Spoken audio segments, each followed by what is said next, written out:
Bila masuk musim korban, di antara soalan yang selalu diajukan ialah di mana lebih baik kita buat korban, dalam negara ataupun di luar negara. Ini soalan cepu mah yang selalu ditanya apabila tiba musim korban. Pasal apa ada soalan yang sebegini? Sebab mutakhir ini kecenderungan ramai rakyat Malaysia suka buat korban di luar negara. Buat di Sudan, di Kemboja, di Indonesia, di Vietnam dan di mana-mana sahaja. Jadi bagi menjawab soalan ini, di dalam kitab-kitab fiqh tidak menyatakan tentang korban di luar negara dan dalam negara. Yang ada dibahaskan dalam kitab-kitab fiqh ialah tempat mengadakan korban. Maka mengadakan korban di tempat orang yang buat korban itu berada, itu lebih afdal daripada tempat dia tidak berada. Maksudnya apa? Tempat dia buat korban tu, dia ada di situ. Itu lebih afdal daripada di tempat dia tidak berada. Kenapakah afdal buat korban di tempat orang yang buat korban tu berada? Kerana yang pertama, dia dapat menyembelih sendiri binatang korbannya. Itu kata afdal tu. Dan yang keduanya, kalau dia tidak menyembelih sendiri binatang korbannya, dia dapat menyaksikan sembelihan binatang korban itu. Itu yang kata afdal tu.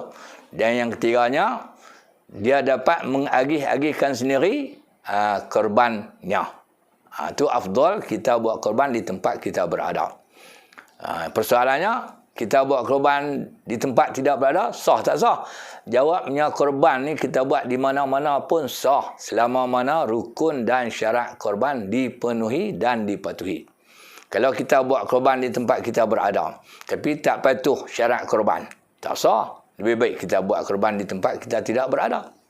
Jadi, bagi menjawab soalan ini, korban di luar negara dengan dalam negara mana lebih afdal? Jawabnya, semasa kita buat korban, kita berada dalam negara, maka lebih afdal kita buat korban dalam negara berbanding dengan kita buat luar negara.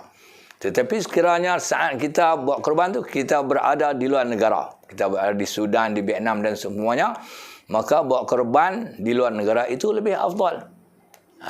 Tetapi sama ada kita buat dalam negara ke luar negara ke, itu tak penting. Dari segi penerimaan dan sah korban tu, yang pentingnya rukun korban dan syarat sah korban dipatuhi. Cumanya kalau nak pahala lebih. Kalau nak pahala lebih, buatlah korban di tempat kita berada. Kalau kita di saat korban berada dalam negara, buatlah korban di dalam negara. Kalau kita saat musim korban berada di luar negara, buatlah korban di luar negara. Jadi terpulang kepada anda lah. Nak buat korban di mana-mana pun tak apa. Tapi kalau nak segi afdal, pilihlah di tempat kita berada. Itu satu. Kemudian yang terakhirnya, saya pesanlah bagi orang-orang yang buat korban di luar negara, tidak ada masalah. Tapi tengok tujuannya apa. Untuk membantu orang miskin di sana, silakan. Tapi kalau orang tanya dia, kenapa kamu buat korban di luar negara? Dia kata di sana murah sikit, Ustaz. Kalau kita buat di Vietnam, satu bahagian lembu RM300. Kalau kita buat di Malaysia, RM700. Kita boleh jimat RM400. Baik kita buat luar negara.